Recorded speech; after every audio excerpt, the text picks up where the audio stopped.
Universe நேயர்களுக்கு எனது அன்பான வணக்கத்தை தெரிவித்துக் கொள்கிறேன் தோழர்களே. புரட்சித் தலைவர் எம்ஜிஆர் அவர்களுடைய மிக சிறப்பான பணிகளையும் மக்கள் மனதில் அவர் மறைந்து இத்தனை ஆண்டுகளாக ஆன பிறகும் அது எவ்வாறு தங்கி இருக்கிறது என்பதற்கான காரணங்களை ஆராய்கிற பொழுது அவருடைய தனித்துவம் நமக்கு துல்லியமாக அது தெரிந்து வந்து கொண்டிருக்கிறது. அப்படிப்பட்ட சூழலில் அவர் எம்ஜிஆர் என்கின்ற தனி மனிதனின் பெருமை அவருக்கு மட்டும் சொந்தமல்ல, அதை நாம் அனைவருமே பெற்றுக்கொண்டு அவ்வழியை பின்பற்றக்கூடிய குணநலன்கள் இருக்கு இல்லையா, அந்த குணநலன்களை தான் நம்ம இங்கே வரிசையாக நம்ம பார்த்துக்கிட்டு வர்றோம். அந்த வகையில் வாழும் காலத்தில் மிக உச்சமாக வாழ்ந்த ஒரு சாதாரண ஒரு மனிதர் காமராஜர் அவர்கள். அந்த காமராஜர் அவர்களுக்கு ஏற்பட்ட நிலையையும், அதன் பிறகு அவர் கட்சி ஆரம்பிக்கப்பட்ட நிலையையும், அந்த கட்சிக்கு பிறகு அவர் மரணம் ஏற்பட்ட நிலையையும், மரணத்திற்கு பிறகு காமராஜரின் மரணத்துக்கு பிறகு அந்த கட்சி சிதைந்து அழிந்து போன நிலையையும் கண்டு எம்ஜிஆர் மிக நெருக்கமான வருத்தத்தை அவர் பதிவு செய்ய வேண்டியது. ஒரு மனிதனாக இந்தியா அளவில் மிக மக்கள் கோடி 40-50 கோடி மக்கள் தொகை இருக்கக்கூடிய அன்னைக்கு காலகட்டத்தில் ஒரு நாட்டை ஆண்ட ஒரு கட்சிக்கு தலைவராக இருக்கக்கூடிய ஒரு மனிதனோட நிலையே இப்படி என்றால் நம்ம நிலையெல்லாம் என்ன ஆகும் அப்படிங்கிற நிலைப்பாடும் காமராஜருக்கு எம்ஜிஆர் அவர்கள் காலமெல்லாம் நிலைத்திருக்கக்கூடிய ஒரு செயலை செய்ததைத்தான் இந்த காணொளியிலே நான் பதிவு செய்கிறேன். கற்றோரை கற்றோர் காமுறுவர் ஒரு வார்த்தை இருக்கும். அதாவது படித்தவர்களை கைவிட படித்தவன்னா எல்லாரும் படிக்க தெரிஞ்சவன், பண்பு உள்ளவன். அதான் அரசியல் பிழைத்தோருக்கு அறம் கூற்றமாகும் சொல்லுவாங்க, இளங்கோவடிகள் சொல்லுவார். எப்படி அரசியல் பிழைத்தோருக்கு அறம் கூற்றாகும் சொல்லுவாங்க. அந்த மாதிரி காங்கிரஸ் என்கின்ற கட்சிக்குள், அதனுடைய தலைமைக்குள் கட்டுப்பட்டு தமிழ்நாட்டின் நலனுக்காகவும் தமிழர்களுடைய நலனுக்காகவும் நிலத்தின் பிரிக்கின்ற பொழுது, மொழிவாரி மாகாணமாக பிரிக்கின்ற பொழுது, தமிழர்களின் தனிப்பட்ட உரிமையை கேட்கின்ற பொழுது ஒன்றிய அரசாங்கிடம் இருந்து பெற்றபோது காமராஜர் அவர்கள் தடையாக இருந்தார். அரசியலுக்கும் அதனுடைய பண்புக்கும் இந்தி மொழிக்கும் எல்லாத்துக்கும் ஒன்றியத்துக்கு ஆதரவாக இருந்தார் என்பதை யாராலும் மறுக்க முடியாது. அந்த வகையில் தான் நம்ம வரலாறை பதிவு செய்கிறோம். ஆனால் திராவிட இயக்கத்தில் தன்னை ஒப்படைத்து பயணித்து கொண்டிருக்கக்கூடிய எம்ஜிஆர் அவர்கள் அதன் எதிர் துருவத்தில் இருந்து அரசியல் செய்த காமராஜர் அவர்களுக்கும் நெருக்கமான ஒரு பந்தம் எப்பயும் இருக்கும். நீங்கள் டெல்லியில் போய் நீங்கள் பார்த்தீங்க அப்படின்னா காங்கிரஸ் கட்சி தலைவரும் இங்கிட்ட எதிர்கட்சி தலைவர் பிஜேபி இருக்குன்னு வச்சுக்கோங்களேன், காங்கிரஸ் இருக்குன்னு வச்சுக்கோங்களேன், ரெண்டு தலைவர்களும் கால் மேலே கால் போட்டு பேசிக்கிட்டு இருப்பாங்க. நாடாளுமன்றத்துக்குள்ளே போனீங்கன்னா ரெண்டு பேரும் எல்லாருமே சேர்ந்து தோளில் கையை போட்டு கையை குலுக்கி ஒன்றா உட்காந்து சாப்பிடுவாங்க. அதெல்லாம் இருக்கும். நான் பிரச்சாரங்களில் பார்த்துருக்கிற 89 தேர்தல் நடக்கின்ற பொழுதெல்லாம் பார்த்தீங்கன்னா இங்கிட்ட திமுக வேட்பாளராக வைகோ அவர்களும் அதிமுக வேட்பாளராக காளிமுத்து அவர்களும் போட்டியிடுகிற பொழுதெல்லாம் ரெண்டு பேரும் கடுமையான விவாதங்கள் நடக்கும். அது பத்திரிகை செய்தியில் மாறி இவர் ஒன்று சொல்லுவார், அவர் ஒன்று சொல்லுவார். அப்படியே தமிழ் மணக்கம். பிரச்சனைகளை பெருசாக பேசுவாங்க. இவர் இன்னைக்கு பேசினா மறுநாள் அங்கே பதில்னா இங்கே இதுக்கு பதில் அப்படின்னு சொல்லி வந்துக்கிட்டே இருக்கும். ரெண்டு அரசியல் கட்சி தலைவர்களும் அமைதியாக இருப்பாங்க. நீ ஏன் அவனை பார்த்த இவனை பார்த்தன்னு பேச மாட்டாங்க. இங்கிட்டு கூடி வைகோ அவர்கள் போய் தேர்தல் முடிஞ்ச உடனே அங்கே போய் நிற்பாங்க. காளிமுத்து அவர்கள் அங்கிட்டு போய் வந்தாங்கன்னா இடையில ரெண்டு பேரும் சேர்ந்துச்சு டீ சாப்பிட்டுக்கிடுவாங்க, வச்சுக்கிடுவாங்க. அரசியல் என்பது வேறு, நட்பு என்பது வேறுங்கிறது தெளிவாக இருந்தாங்க. அந்த மாதிரி தான் காமராஜர் அவர்கள் மீது அளவற்ற பண்பையும் பாசத்தையும் எம்ஜிஆர் அவர்கள் வைத்திருந்தார். நான் இதுக்கு முன்னாடி உங்கள்கிட்ட ஒன்று சொன்னேன், ஞாபகம் இருக்கா? காமராஜரின் தலைவர் அண்ணா என் வழிகாட்டின்னு சொல்லி அது ஒரு பிரச்சனை ஆச்சுங்கிறதெல்லாம் நான் யூனிவர்சில் பதிவு செய்திருக்கிறேன். அந்த பிரச்சனையை தன்னுடைய தம்பி எம்ஜிஆர் சொன்னதையும் பொதுமக்கள் நினைத்ததையும் அண்ணா அவர்கள் எப்படி ஒரு கையாண்டு அதுக்கு முடிவெடுத்தாருங்கிறதோ எல்லாருக்கும் தெரியும். நான் இதில் பதிவு செஞ்சுருக்கேன். இதை புதிதாக பார்க்கக்கூடிய தோழர்கள் அதை நீங்கள் விருப்பப்பட்டால் அதை போய் பாருங்கள். அதில் தெளிவாக நான் பேசியிருக்கிறேன். சரி, இப்போ இந்த நிலைமை வந்துருச்சு இல்லையா? இதில் என்ன பிரச்சனைன்னா, மிசா சட்டத்துக்கு பிறகு இந்திரா காந்தி அவர்களை காமராஜர் தான் கட்சிக்கு தலைவராக கொண்டு வந்தார். பெரிய மூத்த காந்தியோடு பயணித்தவர்கள், நேரோடு பயணித்தவர்கள், பட்டேலோடு பயணித்தவர்கள், இந்த தேசத்திற்கு சிறைப்பட்டவர்கள் எல்லாரும் உயிரோடு இருந்த காலகட்டத்தில் ஒரு அகில இந்திய காங்கிரஸ் கட்சிக்கு தலைவராக நேருவின் மகளே வா, நிலையான ஆட்சியை தான் சொல்லி கலைஞர் சொன்னார் இல்லையா, அதுக்கு மூல வித்திட்டவர் தமிழ்நாட்டிலிருந்து கிளம்பிய காமராஜர். அப்போ தான் சொன்னார், மூத்தவர்கள்லாம் பதவியிலிருந்து வெளியே போயிருங்க, இளையவர்கள் பதவி குறட்டுன்னு சொல்லும்போது பெரியார் தலையில் அடித்து சத்தம் போட்டார். காமராஜ் நீ இந்த தவறை செய்யாத, இது தவறான ஒரு எடுத்துக்காட்டு, பதவியை விட்டு நீ விலகாதேன்னு சொல்லி சொன்னார். எடுத்துக்காட்டுக்கு காமராஜ் அவர்களே முதல்ல பதவியை விட்டு விலகினார். அதோட நிலை தமிழ்நாடு சந்தித்தது, காமராஜரும் சந்தித்தார். அதுக்கு பிறகு காமராஜ் அவர்கள் எழுந்திருக்கவே முடியாத ஒரு சோதனையை செஞ்சது. ஞாபகம் இருக்குல்ல, ஜெயலலிதா அவர்கள் மறைவுக்கு பிறகு என்ன நடந்துச்சு? சசிகலா அவர்கள் எடப்பாடி அவர்களை உள்ளே கொண்டு போய் வைக்கும்போது என்ன நடந்துச்சு? சசிகலா அவர்கள் ஓபிஎஸ் அவர்களை பண்ணும்போது என்ன இருந்துச்சு? நம்ம அரசியல் நம்ம பேசலை. சசிகலாவை தூக்கி பிடிக்கிறதோ ஓபிஎஸ் எடப்பாடியை குறை சொல்கிற அப்படிலாம் கிடையாது, இருக்கிற சம்பவத்தை சொல்கிறோம். சசிகலா அவர்கள் ஜெயிலுக்குள்ளே போகக்கூடிய ஒரு சூழல் வருகிற நிறைச்ச தன்மை வந்த பிறகு இவங்க ரெண்டு பேரும் அந்த அரசியலுடைய நிலைப்பாட்டில் எப்படி மாறினாங்க, நீங்கள் அதை பார்த்துக்கிடணும். அப்போது அப்படிப்பட்ட நிலை தான் அன்றைக்கி இந்திரா காந்தி அவர்களுக்கும் காமராஜ் அவர்கள் துரோகம் செஞ்சது. நல்லா புரிஞ்சுக்கணும். காமராஜர் ஒரு சீனியர் தலைவர், இந்திரா காந்தி அவர்களை உருவாக்கியதே காமராஜர் தான். ஆனால் இந்திரா காந்தி அவர்கள் பிரதமராக ஆன பிறகு செஞ்ச முதல் வேலை காமராஜர் அவர்களின் தலையில் கை வைத்து அவருடைய அரசியல் இருப்பை காலி செய்தது தான் ஒன்று. இதை அரசியல் தெரியாதவங்க, வரலாறு புரியாதவர்கள் என் மீது கோவப்பட்டு பேசக்கூடாது. நான் உண்மையை சொல்கிறேன். அப்படிப்பட்ட நேரத்தில் தான் எம்ஜிஆர் கை கொடுக்குறாரு. பேரறிஞர் அண்ணாவின் பக்கத்தில் இருந்து கொண்டு அந்த விதத்தை தான் அது என்னன்னு பார்த்தோம். சரி, இப்படி ஒரு நெருக்கமான நிலை வந்துக்கிட்டு இருக்குல்ல, இந்த நெருக்கமான நிலையில் இருக்கும்போது ஒன்றிய அரசாங்கத்திலிருந்து ஒரு மத்திய அரசோட, ஒன்றிய அரசுங்கிறத நீங்கள் மத்திய அரசுன்னு புரிஞ்சுக்கோங்க, அந்த நிகழ்ச்சியில் ஒரு கடிதம் வருது. காமராஜர் அவர்களுக்கு அனுப்பணும். தமிழ்நாட்டில் அப்போ காமராஜர் அவர்கள் தனி கட்சி நடத்துங்க, காங்கிரஸை விட்டு ஒழிச்சிட்டாங்க, வெளியே வந்துட்டாங்க. நீ காங்கிரஸை ஒழிப்பதே என் வேலைன்னு சொல்லி காமராஜர் அவர்கள் வேலை பார்த்துக்கிட்டு இருக்கிறாங்க. சரி, முடிஞ்சு போச்சு. இப்போ அந்த நிலையில் என்ன வருதுன்னு சொல்லி கேட்டீங்க அப்படின்னு கேட்டால் ஒரு கடிதம் வருது. அந்த கடிதத்தை அப்படியே ப்ராசஸ் பண்ணி எம்ஜிஆர் அவர்களுக்கு வருது. இப்போ எம்ஜிஆர் எதையுமே நுணுக்கமாக பார்க்கக்கூடிய ஒரு நபர். அவர் என்ன பார்க்குறாருன்னா, ஒரு கவர் மேலே நடிகர் எம்ஜி ராமச்சந்திரன் அவர்கள்னு சொல்லி ஒரு கடிதம் போட்டிருக்கு. அதை ஒரு வெள்ளை பேப்பரில் எழுதி அதை கட் பண்ணி அதில் ஒட்டியிருக்கு. அந்த கவரை பார்த்து அழைப்பிதழ் பார்க்குறாரு. ஒன்றிய அரசு நிகழ்ச்சிக்கு எம்ஜிஆர் அவர்களை அழைச்சி அந்த கடிதம் இருக்குது. ஆனால் இவருக்கு ஒரு சந்தேகம் வருது. எப்படி சந்தேகம் வருது அப்படின்னு கேட்டால், கவரில் எழுதுவாங்க, இல்லைன்னா எல்லாம் ஒட்டி அனுப்புறதுக்கு என்ன காரணம் இருக்குது, அதை நமக்கு பார்த்தாலே தெரியும். அதை அப்படின்னோடனே அவருக்கு சந்தேகம் என்ன சொல்கிறேன்னா, தன்னுடைய உதவியாளர் மகாலிங்கத்தை கூப்பிடுவார். வாயா அப்படின்னு சொல்லி கூப்பிட்டு, இது எனக்கு ஏதோ சந்தேகம் இருக்குது, இந்த கவரில் யாருடைய பேரை மறைச்சு இந்த பேரை ஒட்டியிருக்கிறாங்க, என் பேரை ஒட்டியிருக்கிற மாதிரி எனக்கு தோணுது, கவர் கிழிஞ்சிடாமல் அந்த வெள்ளை பேப்பரை மட்டும் தனியாக எடுக்க முடியுமான்னு கேட்குறாரு. ஓகே, நான் எடுத்து கொடுத்துட்றேன் அப்படின்னு சொல்லிவிட்டு ரொம்ப நுணுக்கமாக அந்த கவர் பேரை எடுக்கிறாங்க. பேரை எடுத்தால் அதில் காமராஜர் அவர்களுக்கான அழைப்பு இருக்குது. காமராஜர் பேர் அதில் இருக்குது. காமராஜர் பெயரை மறைத்து எம்ஜிஆருக்கு இதை லெட்டர் அனுப்பியிருக்கிறாங்க, அழைப்பு கடிதத்தை அனுப்பியிருக்கிறாங்க.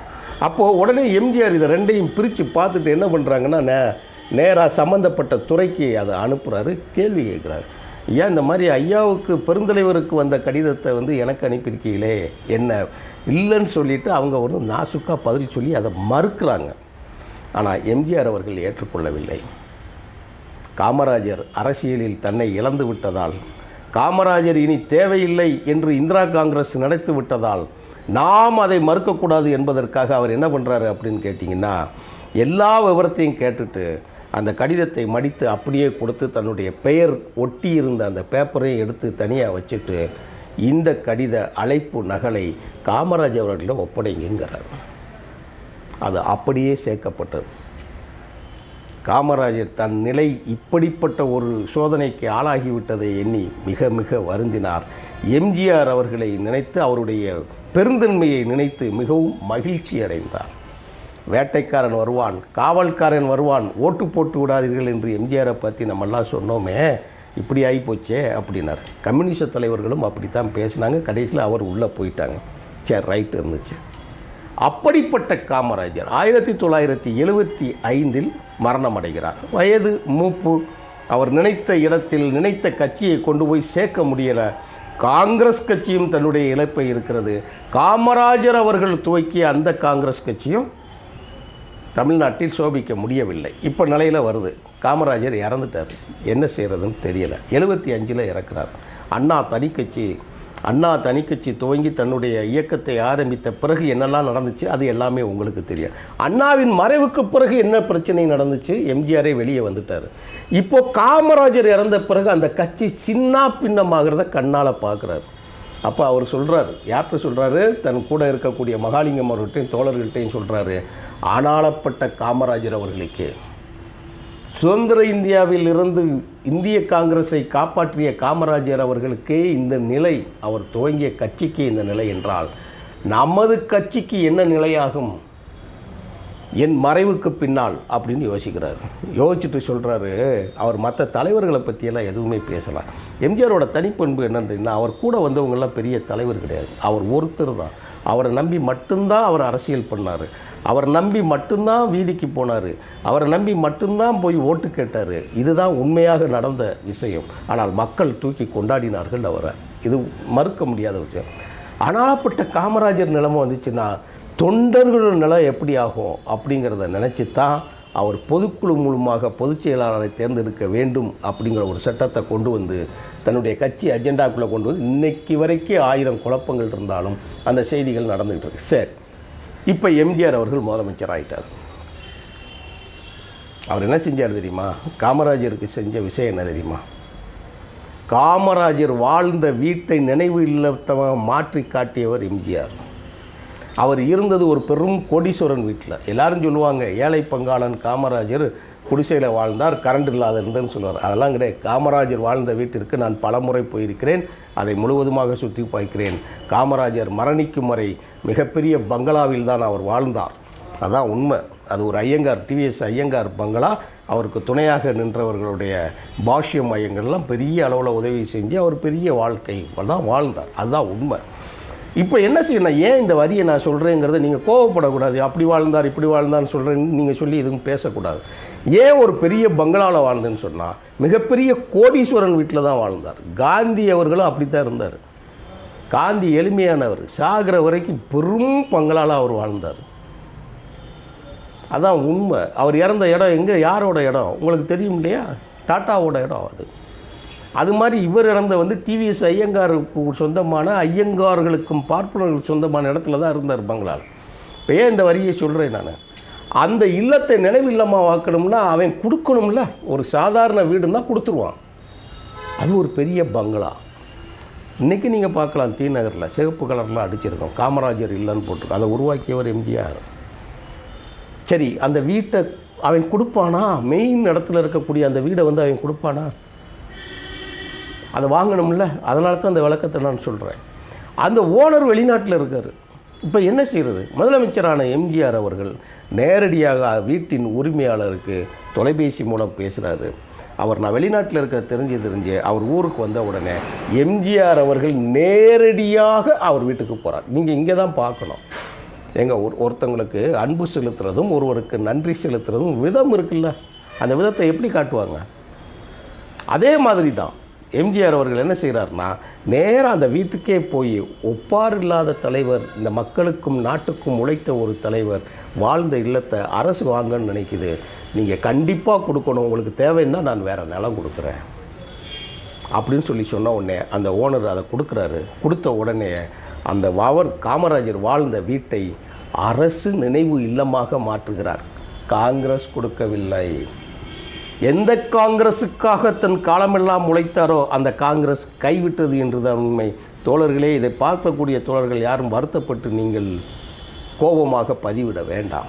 வரலாறை தெரிஞ்சுக்கோங்க. எனக்கு கோபம் கிடையாது, ஆனால் உண்மை அதுதான். யாருக்காக பாடுபட்டவர்கள் அவர் எல்லாம் கைவிட்டாங்க. யாரை கடைசி வரை திட்டினார்களோ அந்த எம்ஜிஆர் அவர்கள் தான் காரணமாக தேவையாக நினச்சி பாருங்கள் நீங்கள். அப்போது அவர் அந்த இல்லத்தை விலைக்கு வாங்கி அதை அரசு நினைவில்லமாக ஆக்கி அதுக்கு ஒரு பொறுப்பாளர் போட்டு, அந்த பொறுப்பாளர் யாருன்னு கேட்டிங்கன்னா அவர் இந்த தேசத்திற்காக உழைத்த டி சுந்தரம் அப்படின்னு ஒருத்தர், அவருடைய மகனுக்கு பராமரிக்கிறதுக்கு கொடுக்குறாரு. இதை முழுக்க நீங்கள் தான் பார்த்துக்கணும். அவர்கிட்ட ஒப்படைக்கிறார். அதுக்கடுத்து என்ன செய்கிறார் தெரியுமா, மதுரையில் ஒரு யூனிவர்சிட்டி இருக்குது, மதுரை பல்கலைக்கழகம் இருக்குது. விருதுநகரில் பிறந்திருக்கிறாரு, அது பக்கத்தில் இருக்கக்கூடியதாக இருக்குது. அப்போது மதுரையில் பக்கத்தில் இருக்கக்கூடிய பல்கலைக்கழகத்துக்கு காமராஜர் பல்கலைக்கழகம் என்று மாற்றியவர் எம்ஜிஆர். இதை விட என்ன இன்றைக்கும் பார்க்கலாம். நான் படித்தது காமராஜ் யூனிவர்சிட்டி, நான் டிகிரி வாங்கினது காமராஜ் யூனிவர்சிட்டி. லட்சக்கணக்கான பெயர் காமராஜ் பல்கலைக்கழகம், காமராஜ் யூனிவர்சிட்டி அப்படிங்கிற பேர் இன்றைக்கு நிலைத்து நிற்பதற்கு காரணம் எம்ஜிஆர் அவர்கள், காங்கிரஸ் கிடையாது. அதை நல்லா புரிஞ்சுக்கணும். திராவிட இயக்கம் புரட்சித் தலைவர் எம்ஜிஆர் அவர்கள் தான் உருவாக்கினார். அவர் வாழ்ந்த வீட்டை நினைவில்லமாக்குறது தவிர கல்லூரிகள் என்னுடைய சர்டிஃபிகேட் என் காலத்துக்கும் என் சந்ததிக்கு உள்ள காலத்திற்கும் இனி வருகிற காலத்திற்கும் காமராஜர் பெயரை இருப்பதற்காக செய்து காட்டிய ஒரு புரட்சித் தலைவர் எம்ஜிஆர். பல்கலைக்கழகத்திற்கு அடுத்து என்ன தெரியுமா?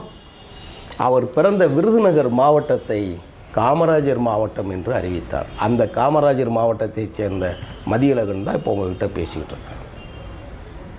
நான் இருந்ததும் காமராஜர் மாவட்டம். அப்போது தலைவர்களின் பெயரில் காமராஜர் மாவட்டம் இருந்தது, முத்துராமலிங்கத்தேவர் மாவட்டம் இருந்தது, பெரியார் மாவட்டம் இருந்தது, அண்ணா மாவட்டம் இருந்தது, நிறைய மாவட்டங்கள் எல்லாமே இருந்தது. எல்லா தலைவர்களுடைய பேர் அந்தந்த சிறப்புக்கு உண்டான இருந்தது. அது ஒரு பிரச்சனையின் பிறகு அதுக்கு பிறகு டிஎம்கேல கலைஞரோட ஒட்டுமொத்தமாக அந்த பெயர்கள் எல்லாம் நீக்கக்கூடிய கட்டாய சூழல் வந்தது. அதன் பிறகு காமராஜர் உடன் பிறந்த சகோதரிக்கு மரணம் வரை அவருக்கு நிதி உதவி பெற்று தந்தார். பென்ஷன் திட்டம். சரி, இதை எங்கேயாவது நம்ம வெளியில் எங்கே பார்க்க வைக்க இதில் என்ன சொல்லலாம்? நீங்கள் இந்த செய்திகளை தெரிந்து கொள்ள வேண்டும் என்று சொன்னால் பக்கம் 224, 274, 75, 76, 77, 274, 275 பக்கம் எம்ஜிஆர் இல்லத்தில் கிடைக்கக்கூடிய சரித்திர நாயகன் என்ற புத்தகத்தில் இது இடம்பெறுகிறது. அந்த காட்சியைத்தான் இந்த இடத்துல உங்களுக்கு காட்டுகிறேன் தோழர். பாருங்கள், இதை அரசு நிறைவில்லமாக மாற்றினவர். நீங்கள் நினச்சி பாருங்கள், ஒன்றிய அரசாங்கத்திலிருந்து வரக்கூடிய கடிதத்தின் பெயரையே மாற்றி அவருக்கு மறுப்பு செஞ்சுருக்காங்கன்னா அப்போ என்ன நிலைமையில் இருந்து பாருங்கள். தனக்கு வந்த இடத்தில் உட்காந்து அந்த இடத்த பெருமைப்படுறதுக்கு நினைக்காம யாருக்கு அந்த கடிதம் போனோமோ அதன் மூலமாக நினச்சி காமராஜர் அதை கண்டு மிகவும் பெருமைப்பட்டார். அதைத்தான் நம்ம பார்த்துக்கணும் வந்துடும். வெறும் அரசியலை மட்டும் காமராஜர் பேசவில்லை. காமராஜருக்கும் வெறும் அரசியலை மட்டும் செய்யவில்லை. வெற்றி பெற்ற பிறகு திராவிட இயக்கங்கள் அவருக்கு செய்த சாதனைகளும், குறிப்பாக புரட்சித் தலைவர் எம்ஜிஆர் அவர்கள் செய்த சாதனைகளும் வரிசையாக இந்த இடத்தில் பேசி வருவதால் எம்ஜிஆர் தமிழுக்கு பல்கலைக்கழகம் அமைத்தார். தஞ்சாவூரில் நான் பார்த்த ஒரு 4-5 காணொலிக்கு முன்னாடி நான் போட்டிருக்கிறேன். தமிழ் அறிஞர்களுக்கு மருத்துவத்தில் இடம் கொடுத்தார்.